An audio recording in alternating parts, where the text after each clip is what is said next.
On Sunday, February 9th, Russia continued its offensive in eastern Ukraine with unprecedented intensity. Today, Moscow declared that it had taken control of the village of Orikhovo-Vassylivka, a strategic position located about 10 kilometers north of Chasiv Yar. This village, now in ruins, is key to opening the way toward Kramatorsk, a major objective in the Donetsk region. According to Russian military bloggers, the fall of Orikhovo-Vassylivka could gradually encircle Ukrainian troops, making their defense significantly more difficult. However, Ukrainian sources report that street fighting is ongoing in some areas, with Ukrainian units battling to slow the enemy's advance. Nearby, in Chasiv Yar, clashes are described as fierce, with constant artillery exchanges. Reports from Ukrainian soldiers on the ground mention nearly continuous shelling, interspersed with attempted assaults by Russian infantry. Mortar and multiple rocket fire have saturated Ukrainian lines, forcing some units to temporarily retreat to avoid encirclement. Videos shared on Telegram show Russian convoys rapidly moving toward the front lines, supported by airstrikes and reconnaissance drones. In the Pokrovsk region, the intensity of the fighting is equally severe, with 52 attacks recorded in 24 hours. The city is a vital logistical hub for supplying Ukrainian troops, making it a priority target for Russian forces. The Ukrainian General Staff reports violent clashes near several strategic villages where Ukrainian forces have deployed anti-tank weapons to repel enemy armored vehicles. The Russians aim to cut communication lines between Pokrovsk and other Ukrainian strongholds in the region, but Ukrainian defenses are holding firm, inflicting significant losses on the enemy. Last night, Ukraine faced one of the largest drone waves in recent weeks.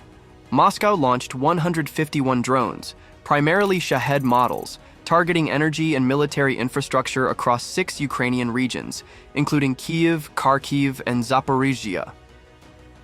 The Ukrainian Air Force successfully shot down 70 of them, but 74 decoy drones managed to bypass some defenses without causing major damage. These attacks aim to disrupt critical infrastructure repairs and maintain pressure on the civilian population. Meanwhile, Russia claimed to have shot down 35 Ukrainian drones overnight, some targeting military bases and logistical depots in the Leningrad region. Ukrainian drones, often used for sabotage missions in enemy territory, are becoming an increasing threat to Russian supply lines. On the diplomatic front, tensions between Washington and Moscow continue to rise. A rumor about a phone call between Donald Trump and Vladimir Putin is stirring media speculation. Although neither the White House nor the Kremlin has confirmed the communication, discussions about a possible meeting are multiplying. Trump reportedly expressed a desire to speak with Putin about ending the conflict, while the Kremlin stated it is awaiting clear signals from the Americans before considering negotiations.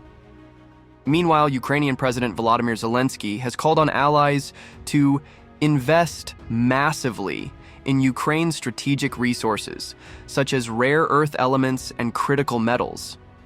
This statement follows comments from Donald Trump, who expressed interest in securing privileged access to Ukrainian resources in exchange for U.S. support.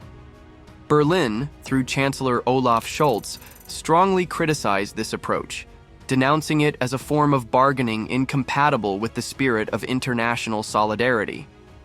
In Germany, police are continuing their investigation into suspicious drone flights over a military base where Ukrainian soldiers are being trained to operate Patriot systems. Although the origin of the drones remains unknown, these incidents raise serious concerns about the security of military installations in Europe.